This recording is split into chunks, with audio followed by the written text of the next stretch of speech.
the cracks begin to show. Maria and I had always lived a quiet life. I was a builder, the kind of guy who liked working with his hands, creating something real, something solid. I poured myself into the houses I built, the structures standing as proof of my hard work and dedication. Maria was a teacher at the local high school. She was good at it too, her students loved her, and she seemed to love them right back. We never had kids of our own, but we never really talked about it much. It was just something we both accepted, like the rhythm of our lives. Comfortable, simple, just the two of us. I was proud of the life we had. The house we lived in was a home I'd built from the ground up. Every beam, every nail, chosen carefully. It was a reflection of us. Sturdy, unassuming, but dependable. For the longest time, it felt like we were in sync, moving through the years without too many surprises. Sure, we had our disagreements now and then, what couple didn't? But nothing serious. Maria's laugh, her smile after a long day, the way we would collapse together on the couch at night. It made everything feel right. But then, without me noticing at first, things started to change. It was small, just little things at the beginning. She began staying later at work, telling me about the never-ending stack of grading or the school's extra meetings. At first, I didn't question it. Teaching wasn't easy, especially with teenagers, so I figured she needed more time to handle everything. And I trusted her, of course I did. We had built our life together on trust, and I had no reason to think that something was wrong. But as the weeks passed, I began to notice a distance between us that hadn't been there before. When I asked her about it, she'd wave it off with a tired smile. Just busy with school, she'd say, brushing a stray hair behind her ear, not quite meeting my eyes. We're understaffed this year, you know how it is. I nodded. Sure, I knew how it was. Life got busy. Sometimes it took over, even in the best relationships. And yet, a part of me, a part one didn't want to acknowledge, began to wonder if there was something more to it. It was just small details, like how her phone seemed to stay glued to her hand more often, or how she was a little more distracted when we were together. It wasn't a big deal. At least not yet. But I couldn't shake the feeling that something was changing, slowly but surely. One night, I decided to make an effort to reconnect with her the way we used to. I planned a simple dinner. Nothing fancy. Just something to remind her of the early days when it was just the two of us. No distractions, no outside pressures. I finished early at the job site that day, cleaned up, and picked up a bottle of wine on my way home. But when I got there, the house was dark, and her car wasn't in the driveway. I checked the time. She should have been home by now. I didn't think much of it at first, figuring maybe she'd gotten caught up at work again. But as the hours ticked by, a knot started forming in my stomach. She hadn't called, hadn't texted. It was nearly 10 p.m. by the time I finally heard the front door open. I watched from the kitchen as she walked in, a tired, distracted look on her face. Her shoulders slumped as she kicked off her shoes, not even noticing the dinner I had prepared. When she did finally spot me, her face lit up for a moment, but it was brief, like she was trying to force herself to seem happy. "Oh, hey," she said, coming over to give me a quick kiss on the cheek. "Sorry, it's been such a long day. There was this parent-teacher meeting that ran late, and then the principal, James, had me stay back to talk about stuff." I smiled, but something inside me felt off. "I thought maybe we could have dinner together tonight," I said, gesturing to the table. The food was cold now, but I didn't care. I just wanted a moment, something small to remind me of us. She looked at the table, guilt flashing across her face. "Oh no, you went to all this trouble? I'm so sorry. I didn't know. She sighed, rubbing her forehead. "I'm exhausted. I don't think I can even keep my eyes open long enough to eat." Disappointment settled in my chest, but I pushed it aside. "It's okay, you need your rest." Maria smiled weakly, but it didn't reach her eyes. She walked past me, heading straight for the bedroom. "Rain check. Okay? Maybe this weekend." I stood there in the dim kitchen, staring at the empty table. The house, once a place of warmth, suddenly felt cold. Something was slipping between us, like sand through my fingers. But I couldn't quite put my finger on what it was. I tried to shake it off, convincing myself that it was just a rough patch. Everyone goes through them, right? Over the next few weeks, I started paying closer attention. Not in a suspicious way, I told myself it was just concern. But I couldn't help but notice the patterns that began to emerge. The late nights grew more frequent, her excuses more rehearsed. And every time I tried to bring it up, she'd brush me off with a quick, "It's just work," or, "I'm swamped right now." I wanted to believe her. I really did. But there was this voice in the back of my mind that wouldn't quiet down, whispering doubts I wasn't ready to confront. I started coming home later myself, staying longer on job sites, anything to avoid the growing tension at home. But no matter what I did, that feeling lingered. One night, after she had gone to bed, I found myself sitting alone on the couch, staring at the empty side where she used to sit beside me. I thought about the early years, how easy it had all seemed. I wondered if that ease had been an illusion, or if maybe life had just worn us down in ways I hadn't expected. But then, something else crossed my mind, something darker. What if it wasn't just the job? What if it wasn't just stress? What if there was someone else? I shook the thought away immediately. Maria would never do that. Would she? I wanted to trust her. I wanted to believe that we were still on solid ground. But as the days passed, and her late nights continued, that nagging doubt only grew stronger. I couldn't ignore it forever. Something was changing, and whether I was ready or not, I knew I'd have to face it. Signs you can't ignore. The days started to blend together after that, each one leaving me with more questions and fewer answers. Maria was home less and less, always with the same tired explanations, late meetings, grading, school functions. At first, I accepted it, swallowing the unease building inside me. But over time, her stories started to sound too perfect, too polished. It wasn't like her to keep things from me. We used to tell each other everything. Now, it felt like we were talking past one another, pretending to connect while something deeper drifted between us. It was a Wednesday evening when things really started to unravel. I had come home early from a project site, hoping that for once, I could catch her before she disappeared into the excuse of work. The house was quiet when I got there, the kind of quiet that made me realize just how lonely it had become. Her car wasn't in the driveway, which wasn't unusual anymore, but still, the familiar sight of the empty space twisted something in my gut. I made myself a quick dinner and sat at the kitchen table, waiting for her to come home. As I sat there in the fading daylight, my mind wandered. I started thinking about all the little moments that had built up over the past few months. The way she'd pull away when I tried to hold her at night, the soft, absent smiles she'd give me when I asked about her day. Even when she was home, she wasn't really there. My phone buzzed, snapping me out of my thoughts. It was a message from Maria. "Hey, working late again. Don't wait up for me." That was it. No apology. No explanation. Just a simple brush-off. I stared at the message, my fingers hovering over the keyboard, unsure of how to respond. A part of me wanted to let it go, to pretend this was normal, that I wasn't slowly losing her. But the other part of me, the part that was tired of feeling like a fool, wanted answers. I tossed the phone on the table, frustrated. Something wasn't right. I knew it. The question was, how much longer could I pretend that everything was fine? A couple of days later, I got my first real clue. I had come home early again, hoping to catch Maria before she left for work. But instead, I found her in the kitchen, standing over the counter with her phone in her hand. She didn't hear me come in, too absorbed in whatever was on the screen. Her back was to me, but I could see the tension in her shoulders, the way her fingers hovered over the screen as if she were deep in conversation. I watched her for a moment, something sharp twisting in my chest. Should I say something? Ask who she was texting? I wasn't the kind of guy to pry into her business. I believed in trust, but that trust had been wearing thin lately. I couldn't shake the feeling that there was more to this than work stress. Before I could decide what to do, she slipped the phone into her purse and turned around, startled when she saw me standing in the doorway. "Oh, you're home early," she said, her voice higher than usual. She forced a smile, but it didn't reach her eyes.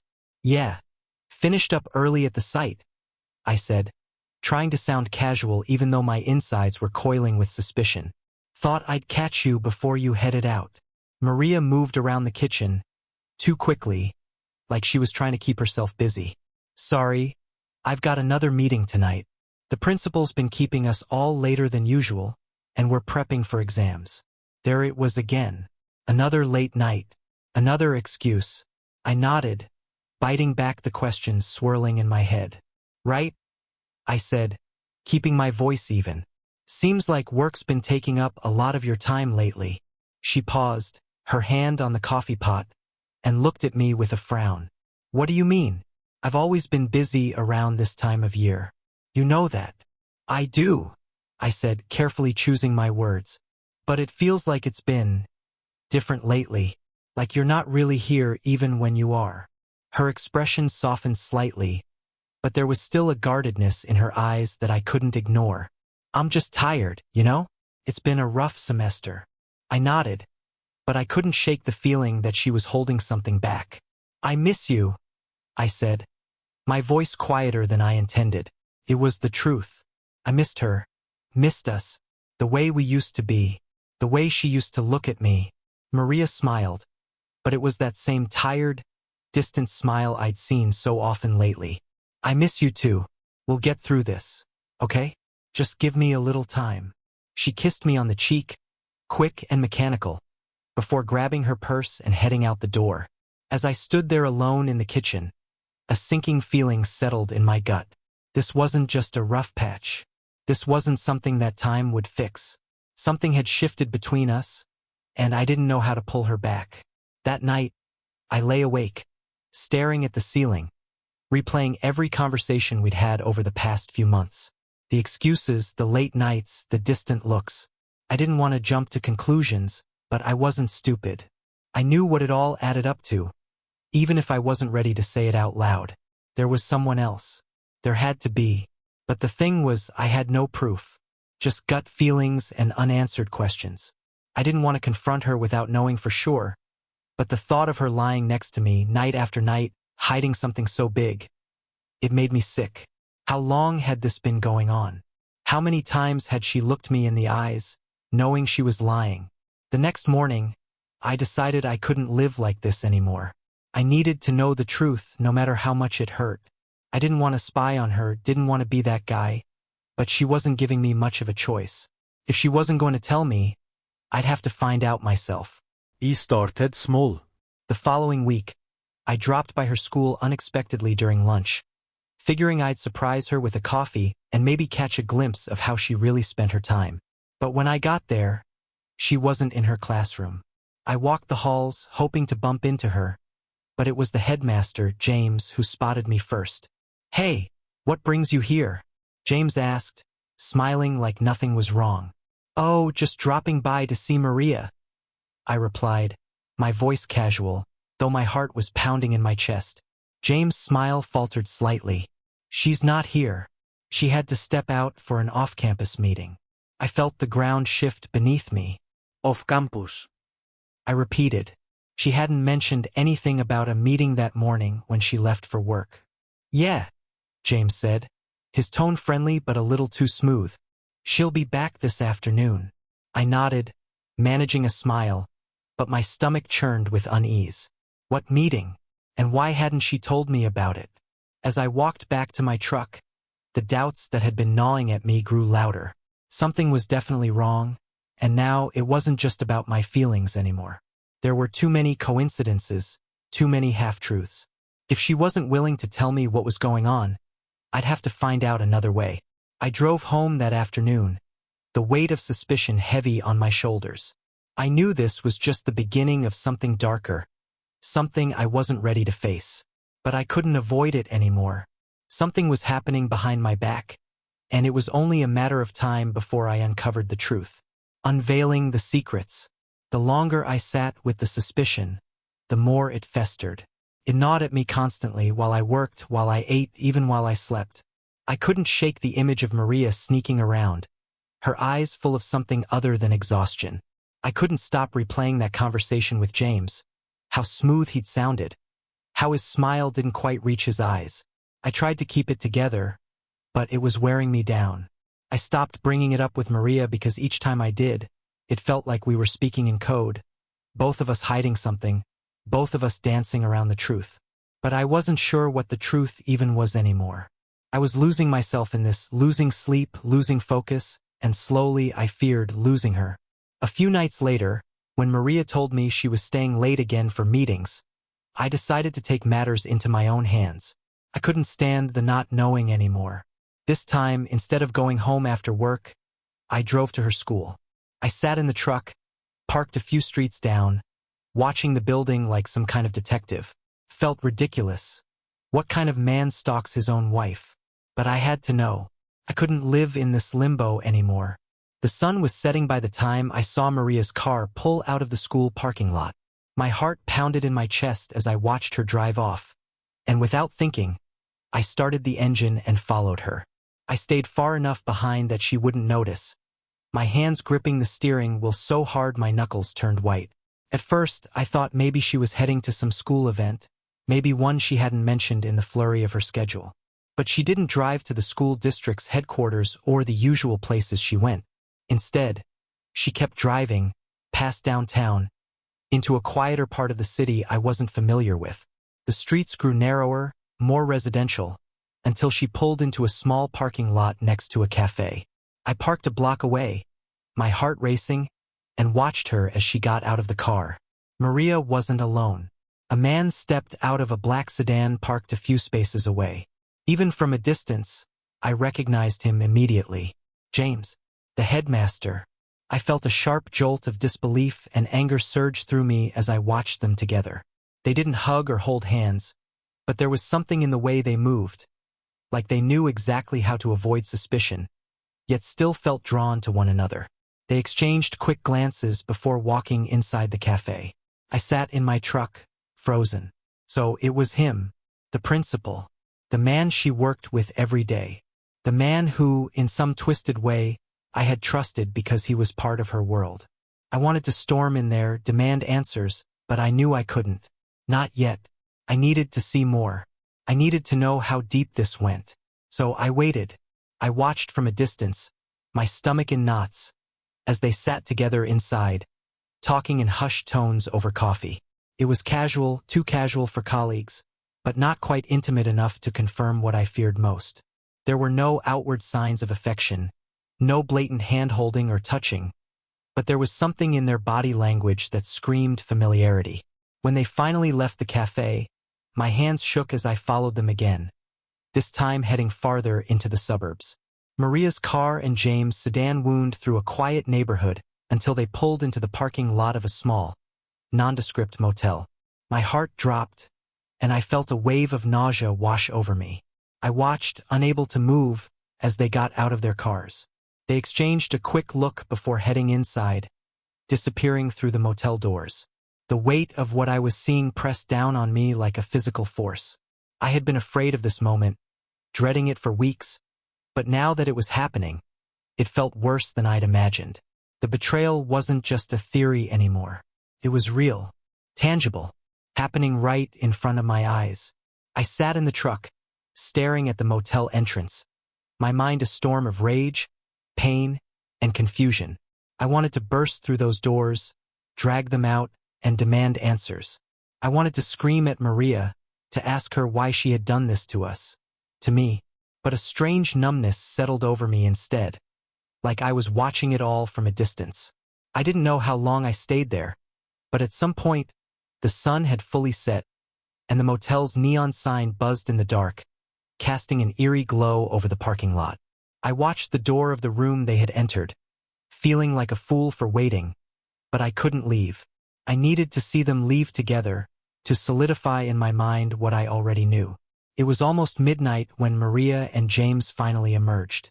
She was smiling, a soft, secret smile I hadn't seen her wear in months. They exchanged a few words before parting ways, Maria heading back to her car, James to his. I waited until she was gone, until they both had disappeared into the night, before I started my truck and drove home, the weight of it all settling in. I didn't have a plan. I didn't know what I was going to say to her when she walked through the door. All I knew was that our life, the life I had thought was unshakable, was falling apart. By the time Maria came home, I was sitting on the couch, staring blankly at the TV, but not really seeing anything. I heard the front door open and close softly behind her. I didn't look up, but I felt her pause in the hallway, as if she could sense something had shifted. "Hey!" she called out quietly, her voice uncertain. "Sorry I'm late." The meeting ran long. I clenched my fists, feeling the anger swell in my chest again. "Did it?" I replied, my voice cold. She hesitated, her footsteps slow as she made her way into the living room. "Yeah, you know how it is. End-of-year stuff." I turned to face her then, my eyes locking onto hers.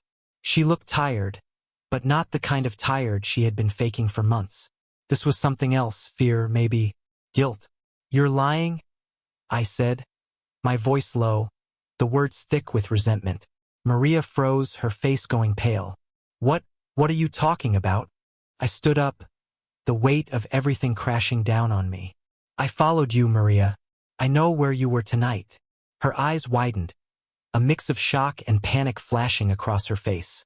For a moment, she didn't say anything, as if she were scrambling for a way out of the lie she'd been living. But there was no escape now. The truth was out there, raw and ugly between us. "Who is he?"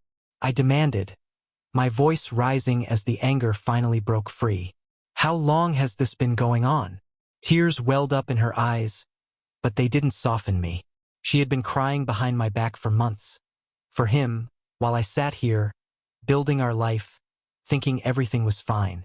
"It's not what you think," she whispered, but the words rang hollow, meaningless. "Then tell me what it is," I shouted, my frustration boiling over. "Tell me the truth for once, Maria. Who is he?" She opened her mouth to speak, but the words died in her throat. The silence stretched between us, heavy and suffocating. And in that silence, I knew. I didn't need to hear her say it.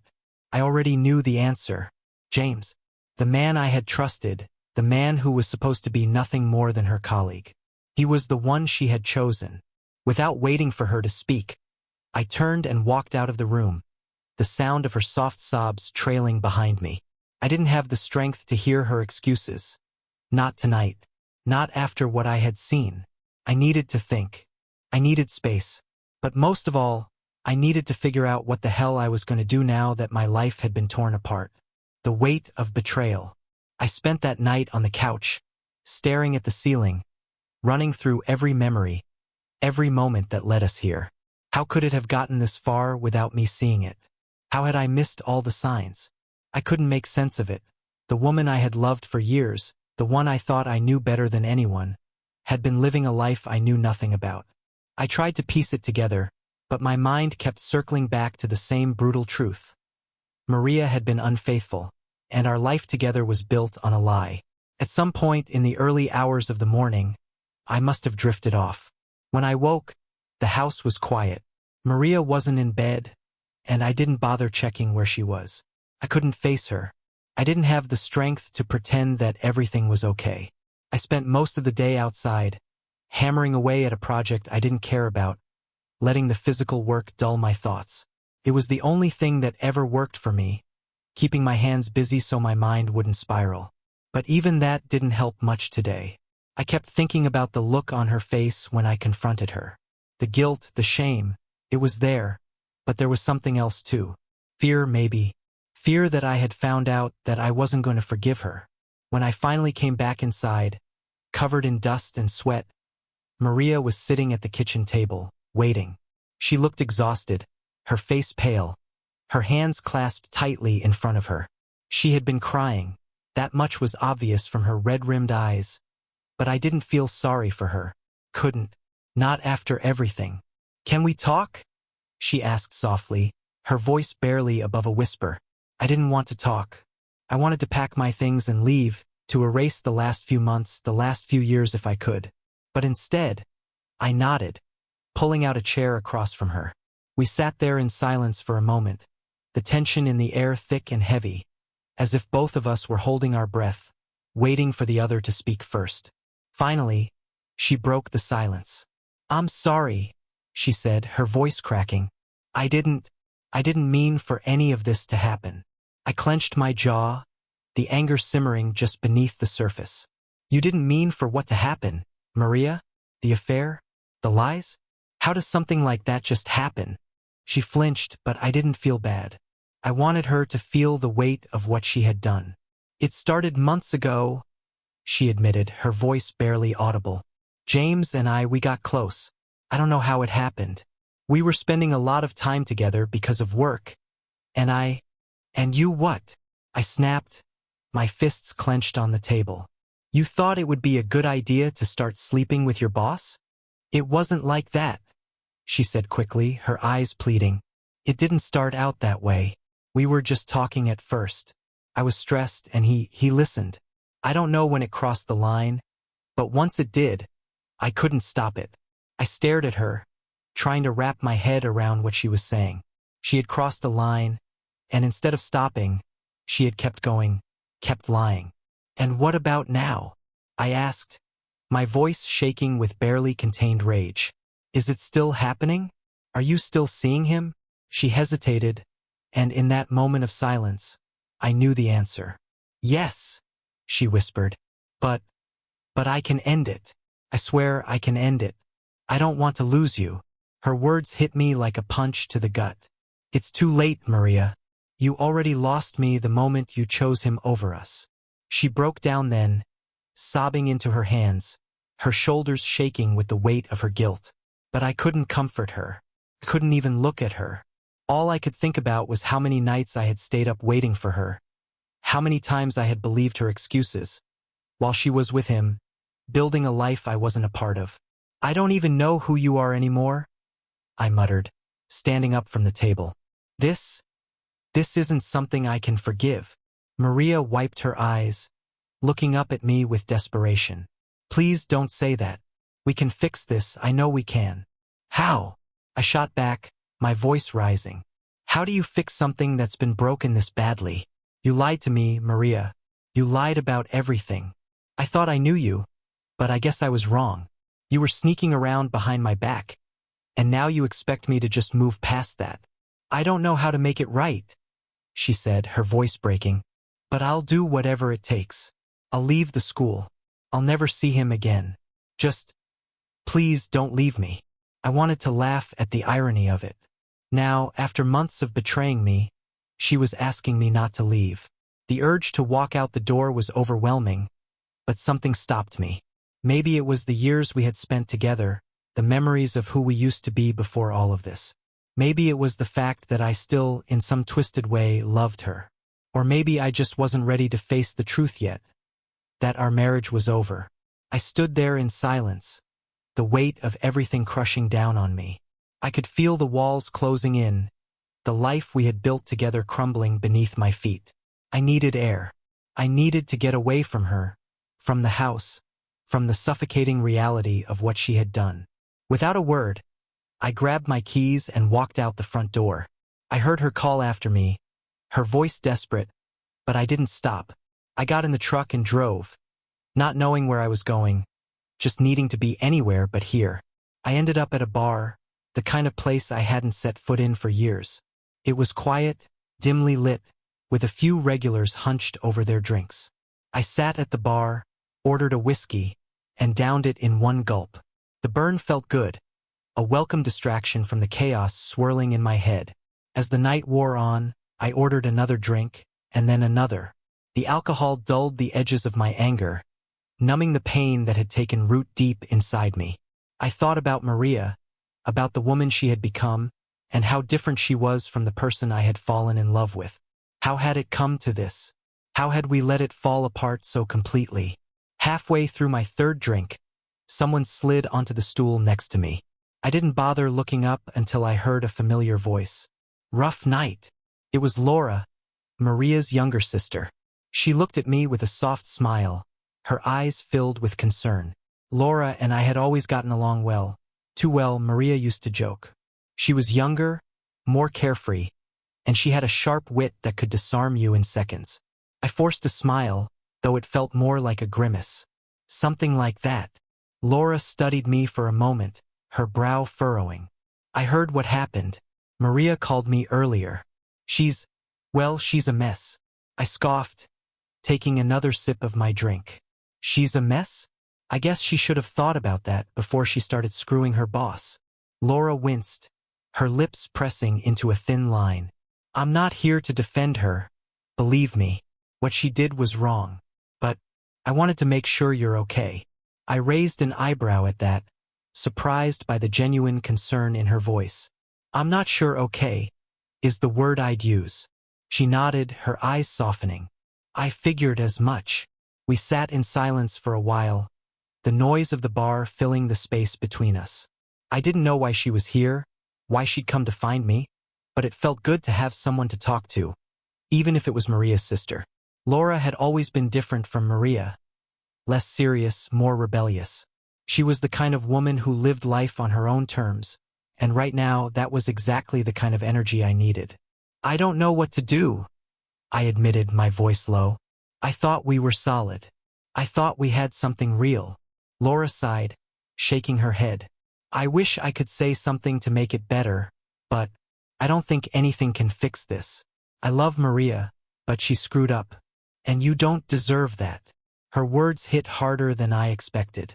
Laura wasn't one to sugarcoat things, and her honesty was strangely comforting. I found myself relaxing a little, the alcohol making it easier to forget the weight of the day, the betrayal that had shattered my world.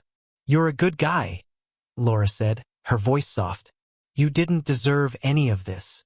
I met her gaze, something stirring in my chest that I hadn't felt in a long time. The way she looked at me, the genuine care in her eyes. It was something I hadn't seen in Maria for months. And in that moment, sitting there with Laura, I realized just how starved I had been for connection, for someone to actually see me. I wasn't sure what was happening between us, but as the night wore on, I found myself drawn to her, to the way she listened, the way she seemed to understand. It was dangerous, reckless even, but I didn't care. After months of feeling invisible, of being lied to, I craved something real, something that wasn't tangled up in deceit. And Laura, she was offering me that, whether she knew it or not. As the night drew to a close, I walked her to her car, the alcohol still buzzing through my veins. We stood there for a moment, the cool night air wrapping around us, and I felt a tension building between us that hadn't been there before. Laura looked up at me, her eyes dark, and for a brief moment, I wondered if she was feeling the same pull I was. She hesitated, her lips parting as if to say something, but then she stopped. Instead, she leaned up and kissed my cheek, her touch soft and lingering. Take care of yourself, okay? And with that, she slipped into her car and drove away, leaving me standing there, my thoughts spinning in ways I wasn't prepared for. Crossing the line. The days that followed were a blur. Maria and I barely spoke. I stayed out late, spending more time on job sites or aimlessly driving around, avoiding the house and the suffocating silence between us. When we did cross paths, there was an awkwardness, a hollow tension that neither of us seemed able to break. She kept trying to apologize, promising that she would cut things off with James, that we could fix this. But her words felt empty, too little, too late. I had already checked out, my mind clouded by the weight of her betrayal. Every time I looked at her, all I could see was the life we used to have, crumbling beneath the weight of her lies. I wanted to forgive her, wanted to believe that things could go back to the way they were, but deep down, I knew that was impossible. Something had broken between us, something I wasn't sure could ever be repaired. Then there was Laura. I couldn't stop thinking about that night at the bar. The way she had listened, the way she had been there for me when I felt like I was drowning. There was something comforting about her, something real, and I found myself craving that connection more than I should have. I told myself it was innocent, that it was normal to seek comfort in the people who cared about you. But the more I thought about her, the more I realized that what I was feeling was anything but innocent. A few days after our conversation, I found myself texting Laura, asking if she wanted to meet for a drink. I told myself it was just a friendly gesture, a way to thank her for being there when I needed someone. But deep down, I knew better. I knew what I was doing. She agreed, and that evening we met at the same bar. When I walked in, she was already there, sitting at a table near the back, her fingers tracing the rim of her glass. She looked up when I approached, her smile soft but cautious, as if she knew this wasn't just a casual drink. "Hey," she said, her voice light but tinged with something unspoken. "I wasn't sure if I'd hear from you again." I sat down across from her, my heart beating a little too fast. "I wanted to say thanks for the other night." "You don't have to thank me," she said, brushing it off. "I just wanted to make sure you were okay." I nodded, but the truth was I wasn't okay. Nothing felt okay anymore. As we talked, it became clear that she knew how much I was struggling. She listened, just like she had before, nodding at the right moments, offering small reassurances that I wasn't completely losing my mind. The drinks flowed, the conversation drifted, and before long, the tension between us grew more obvious. It wasn't just the comfort of her presence that I craved anymore. There was something else, something I wasn't willing to admit until now. I felt a pull toward her, a spark that I hadn't felt with Maria in months, maybe even years. After a couple of hours, the bar started to empty out, the low hum of conversation dying down as the night wore on. Laura looked at me, her eyes searching mine, and for the first time, I saw hesitation in her. "I should probably get going," she said softly, though she made no move to leave. I nodded, but I didn't want her to go. The thought of going back to that empty house, to Maria's apologies and the constant reminder of what she had done, felt unbearable. I didn't want to be alone tonight, and I didn't want to face the mess that was waiting for me. "Can I walk you to your car?" I asked, my voice quiet, though we both knew the real question I was asking. She hesitated, her eyes flickering with something between uncertainty and desire. After a moment, she nodded. "Yeah, sure." We left the bar together, stepping out into the cool night air. The parking lot was nearly empty, the streetlights casting long shadows over the asphalt. We walked in silence, the tension between us palpable. When we reached her car, she turned to face me, her eyes dark, searching my face for something I wasn't sure I could give. "Are you okay?" she asked, her voice barely above a whisper. I didn't answer, couldn't. Instead, I stepped closer, closing the distance between us. She didn't pull away. She didn't stop me. And in that moment, with the weight of everything that had happened pressing down on me, I kissed her. It wasn't soft, wasn't tentative. It was desperate, filled with all the frustration, anger, and longing that had been building inside me for months. Laura kissed me back, her hands gripping the front of my shirt as if she had been waiting for this, just as much as I had. There was no hesitation anymore, no second thoughts. Just us, tangled in a moment we both knew would change everything. When we finally pulled apart, breathless, reality came crashing down around us. Laura's eyes were wide, her lips parted, and I could see the conflict written all over her face. We shouldn't," she whispered, though her hands were still holding on to me. "I know," I said, my voice thick with emotion, "but I don't care." Her gaze softened, and for a moment, it felt like the world had stopped. I didn't care about the consequences. I didn't care about the fallout. All I cared about was the way she made me feel. Alive, wanted, something I hadn't felt in so long. And in that moment, I wasn't thinking about Maria. I wasn't thinking about the betrayal or the lies. I was only thinking about how much I needed this, needed her. We stood there in the dimly lit parking lot, the silence stretching between us, heavy with the weight of what we had just done. Laura's hand slipped from my shirt, and she took a step back, her breath coming in shaky gasps. "I don't know what we're doing," she admitted, her voice trembling. "Neither do I," I said, my chest tight with a mixture of guilt and desire. "But I know that I don't want to stop." She looked at me for a long moment, her eyes filled with the same turmoil I felt. Finally, she shook her head, her lips curving into a sad smile. "You need to figure out what you really want," she said quietly. "Because it's complicated. More complicated than either of us can handle right now." I nodded, knowing she was right. What we were doing wasn't just reckless, it was dangerous. And if Maria ever found out, God, I couldn't even think about that. But at the same time, I couldn't deny the pull I felt toward Laura. The way she made me forget, even for just a little while, all the pain and betrayal that had consumed me. Can we just take it one step at a time? I asked, my voice softer now. She gave me a small nod, her eyes still filled with uncertainty. Okay, she whispered, her voice barely audible. One step at a time.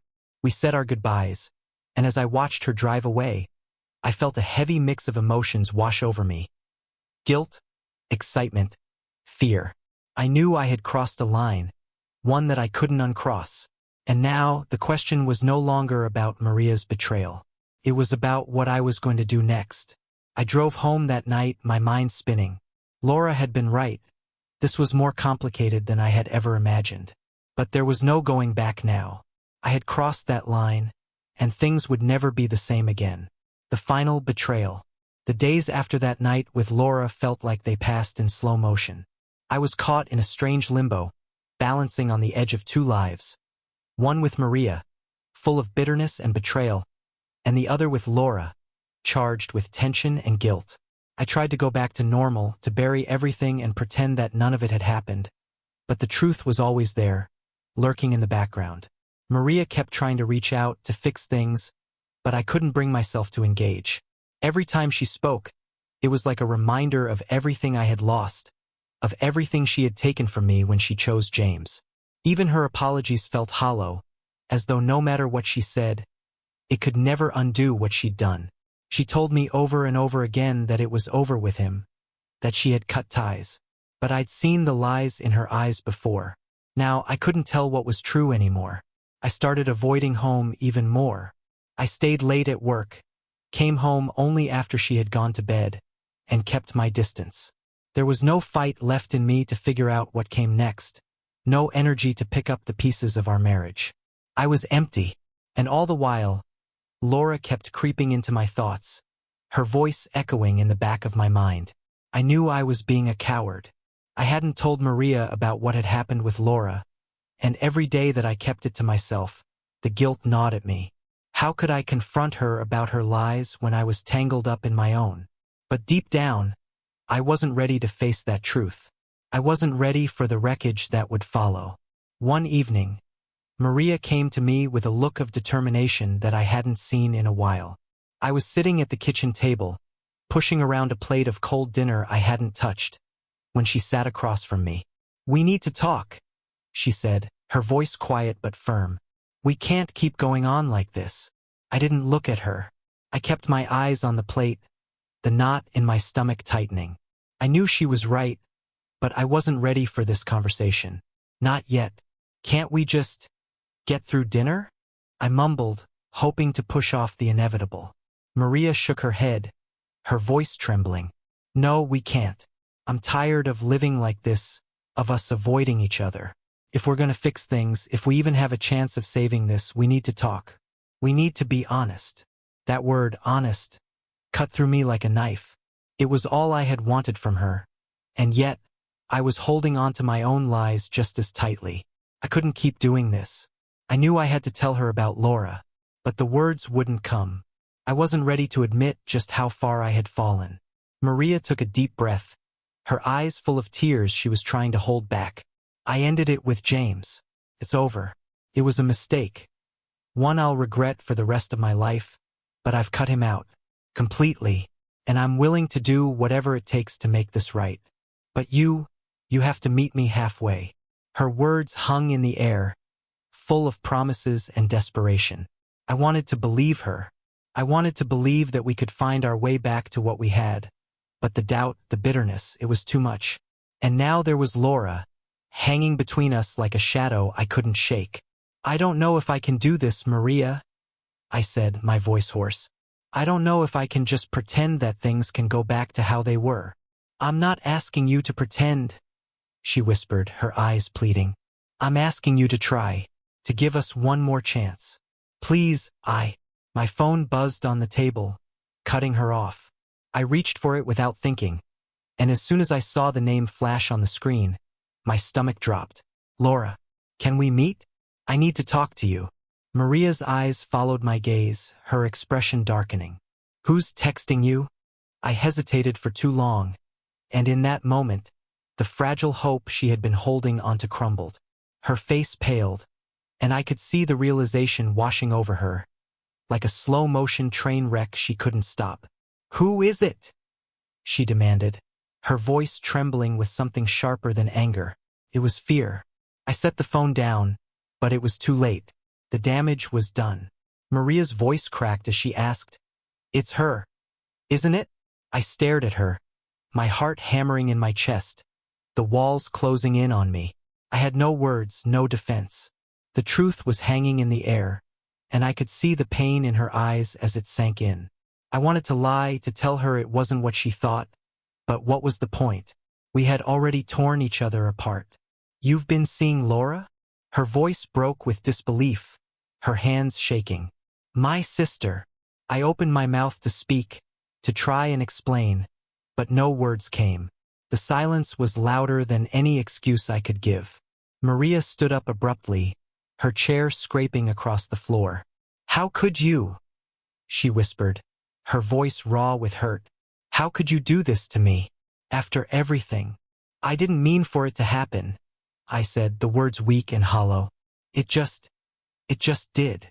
She let out a bitter laugh, one that was full of anger and disbelief. "You sound just like me. You sound just like every lie I told you." I couldn't argue with her. She was right. We had both done this. We had both betrayed each other. But seeing her standing there, her face crumpled with betrayal, I felt a different kind of pain. One that came with knowing I had done the very thing that had broken me. I had become the thing I hated. "I'm sorry," I whispered, the words useless as soon as they left my mouth. Maria shook her head, her eyes filled with a mixture of rage and devastation. "Sorry doesn't fix this. I can't even look at you right now." She turned and stormed out of the room, leaving me standing there, the weight of my choices crashing down on me. I wanted to go after her, to say something that would make it better, but I knew there was nothing left to say. My phone buzzed again, and I looked down at the screen. "Laura, I'm sorry. I didn't mean to cause more trouble. Can we just talk?" I stared at the message, my mind racing. Laura had been there for me, had been the one to pull me out of the dark place I had fallen into. But now, looking at the damage I had caused, I couldn't shake the feeling that I had destroyed everything. Later that night, after hours of pacing the house and going over everything in my head, I met Laura at the park near her apartment. The air was thick with tension, and the moment I saw her, I felt a strange mix of guilt and longing. She stood there, arms crossed, looking as torn apart as I felt. "I'm sorry," she said as soon as I approached. "I didn't mean for any of this to happen." I laughed bitterly. "You too." She looked at me, her eyes filled with regret. It's not right. I should have stopped it before it started. I shouldn't have let it go this far." I didn't know what to say. I wanted to tell her it wasn't her fault, that I had been just as much a part of it as she was. But the truth was, she was right. We had both let this spiral out of control, and now we were standing in the wreckage. "I don't know what to do," I admitted, my voice cracking. "Everything is so messed up." Laura sighed, stepping closer. "I care about you, but this can't go on. You need to figure things out with Maria. You need to make a choice." It was the truth, but it felt like a weight I wasn't ready to carry. "What if there's nothing left to fix?" I asked, my voice low. "Then you need to decide what's next. But you can't keep doing this. Hurting her, hurting yourself." She paused, her voice softening. "Hurting me." The words hit me harder than I expected. I hadn't realized just how deep I had dragged her into this mess, how much she had invested in something that could never be real. Laura had been an escape, but in the process, I had pulled her into the same web of lies. "I don't want to hurt you," I said, my throat tight. She smiled sadly. "It's too late for that." We stood there in silence for a long moment, the weight of everything hanging between us. Then, slowly, Laura reached up and kissed me. Soft, tender, a goodbye. When she pulled away, she looked at me with tears in her eyes. "I love you, but I can't do this anymore," she whispered, her voice breaking. "I'm sorry." And with that, she walked away, leaving me standing there in the dark, alone. When I got home, the house was silent. Maria was gone. Her suitcase missing from the hallway, her clothes no longer hanging in the closet. There was a note on the kitchen counter, the words scrawled in shaky handwriting. I'm leaving. I can't do this anymore. We both need space. I'll be staying with a friend for a while. Don't call me. I sat down, staring at the note, the finality of it sinking in. This was it. Everything we had built, everything we had destroyed, it was over. I had lost her. I had lost Laura. I had lost everything. And now, all I had left was the wreckage of the life we had torn apart.